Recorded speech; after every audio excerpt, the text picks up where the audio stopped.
আসসালামু আলাইকুম বন্ধুরা, সবাই কেমন আছেন? আশা করি ভালো আছেন। ঘুরতে এসেছিলাম মেলায়, এসে দেখি মেলার এক প্রান্তে অনেক কালারের চিকচিকি নিয়ে একটি ভাই বসে আছেন।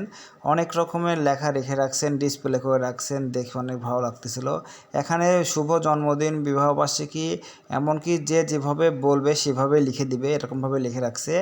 তো ভাবলাম আমি আমার বিবাহবার্ষিকী এবং আমার মেয়ের জন্মদিনটা একটু লিখে নেওয়া যাক। তো ভাইকে বললাম, ভাই একটা সুন্দর দেখে ফ্রেম বের করলো, বের করে লেখা শুরু করে দিছে। লিখতেছে কিছু পরিমাণ চুন একটা পাত্রে গলিয়ে রাখছে এবং তুলি দিয়ে এটার সাহায্যে লিখতেছে, অনেক দক্ষতার সাথে লিখতেছে। এখানে আরও অনেক মানুষ বসে আছেন যারা এভাবে লিখে নেবেন আর কি। কেউ বা নিজের জন্ম তারিখ লিখে নেবে, কেউ বা মেয়ের জন্ম তারিখ লিখে নেবে, আবার অনেকে আছে বাবা মায়ের জন্ম তারিখ লিখে নেবে, সবাই যে যার মতো লিখে নেবে আর কি।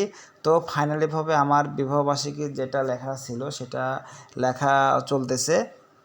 বিভিন্ন কালারের চিকচিকি দিয়ে চুন দিয়ে লেখার উপরে দিচ্ছে আর আটকে যাচ্ছে। তো আমার একটা লেখা শেষ হলো, এখন লিখতেছে আমার মেয়ের জন্মদিনের তারিখ। আপনারা যদি মেলায় ঘুরতে আসেন তাহলে যদি মনে করেন এটা লিখে নেবেন, লিখে নিতে পারেন। অনেক ভালো লাগলো দেখে। সবাই ভালো থাকবেন, সুস্থ থাকবেন। সবাইকে অসংখ্য ধন্যবাদ। আসসালামু আলাইকুম।